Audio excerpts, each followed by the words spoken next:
I think that's going to be tough to top. But I will say this, Mark, I am from Ohio, too. In fact, I think we grew up very close to each other. And I don't know about you, but I really struggled with this test.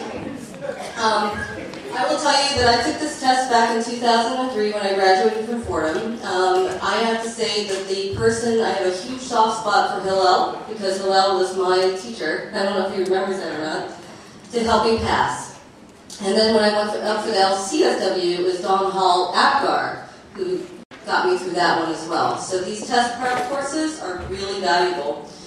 As I said before, I was struggling with this test in 2003, so two other graduates with me decided we would form a study group.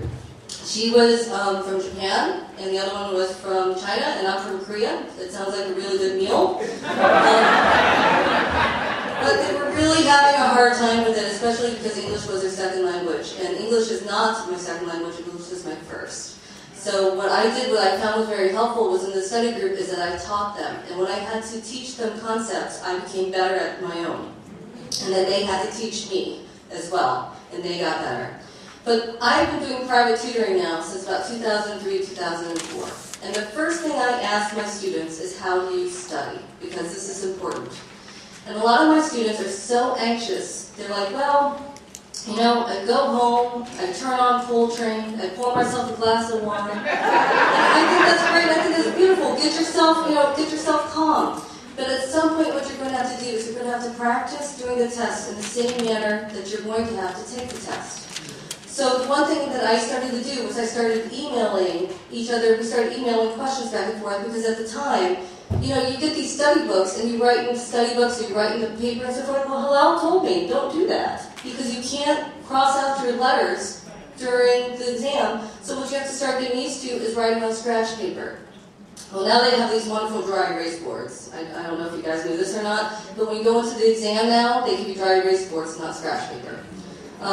So the other thing I want to just mention, just a few things, is that when I'm tutoring students, I let them vent for a little while. Because the only thing that's important for you at that moment is that question. So they'll sit there and they'll argue with me. They'll say, this is stupid, this is not indicative of who I am, or this is not indicative of what a social worker should be tested on. Fine. At the end of the day, you still have to answer that question. So go ahead and vent all you want, and that's fine. But you still have to answer that question. Just a few other things, just to know your study style. That's the other thing that I ask. So people say, well, I took out my book last night and I sat there for 3 hours and I read and I read and read and nothing sunk in. I said, well, how did you study usually? I don't know. I talked to other people to get the concepts down. Well, why do you think sitting and reading a book for 3 hours that's not the way that you learn how to learn? So if it's better in a group discussion and you talk to each other, then do that. Know your learning style. You're just going to feel defeated if you sit there for 3 hours and just stare at a book. And it's just a waste of time when you could be watching something like Bones or Walking Dead or something that's much more exciting than reading that. Just a few other things.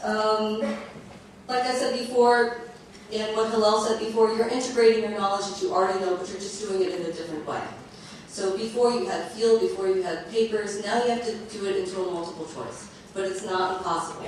Like I said before, I don't care which area you're from or so on and so forth. It is a difficult exam, but it's not insurmountable. So I do hope that you think about your study skills, and if you do have a real anxiety disorder, my anxiety disorder is public speaking.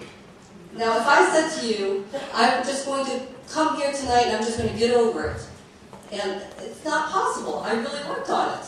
So right now, if you know right now that your anxiety is test anxiety, why do you think you're going to get it resolved in 3 months or a month or so forth? So start now. Figure out, as Hillel said, diagnose, assess, treat.